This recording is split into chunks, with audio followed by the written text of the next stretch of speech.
Israeli defence forces यानी IDF और Israeli सुरक्षा एजेंसी आईएसए ने मिलकर एक बड़े और संगठित सैन्य अभियान को अंजाम दिया है, जिसमें हमास के कमांडर मोहम्मद अल हबील और इस्लामिक जिहाद के प्रमुख नेता अली राजियाना को मार गिराया है। इस ऑपरेशन को इजरायली सेना की ओर से किए गए एयर स्ट्राइक के जरिए अंजाम दिया गया और आईडीएफ ने स्पष्ट किया कि यह हमला युद्ध विराम के उल्लंघन के जवाब में किया गया। मोहम्मद अल हबील पर आरोप था कि उसने इजरायली कॉर्पोरल नोआ मार्जियानो की कैद के दौरान बेरहमी से हत्या की थी।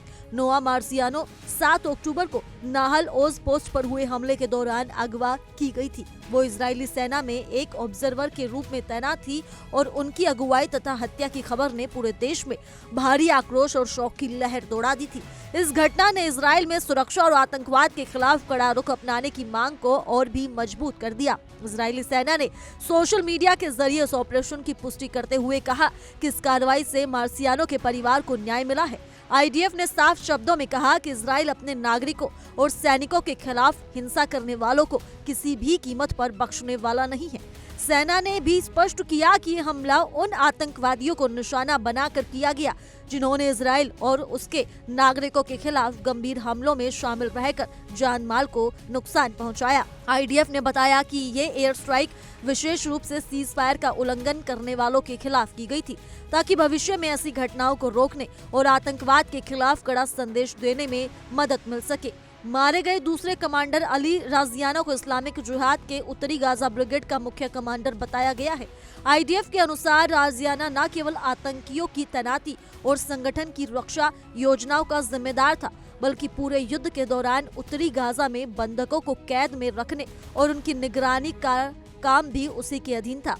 राजियाना की मौत इस्लामिक जिहाद के लिए एक बड़ा सैन्य झटका है, क्योंकि वो संगठन की रणनीतिक योजनाओं और हथियार तैनाती में अहम भूमिका निभा रहा था। इजरायली सेना का कहना है कि इस ऑपरेशन का उद्देश्य उन आतंकवादियों को खत्म करना था जो इजराइल राज्य और उसके नागरिकों के खिलाफ हमलों में शामिल रहे और जिनके कृत्यों ने इलाके में तनाव और अस्थिरता को बढ़ाया।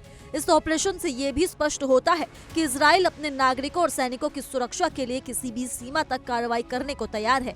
साथ ही ये कार्रवाई इस बात का संदेश भी देती है कि युद्ध विराम का उल्लंघन करने वाले और आतंकवाद में शामिल लोग सुरक्षा बलों के लिए निशाना बन सकते हैं। विशेषज्ञों का मानना है कि इस तरह की स्ट्राइक से इजराइल और गाजा में तनाव बढ़ सकता है, लेकिन इसके साथ ही इजरायली नेतृत्व ने ये स्पष्ट कर दिया है कि वो अपने नागरिकों और सेना के प्रति जिम्मेदार है और सुरक्षा के मामलों में कोई समझौता नहीं करेगा।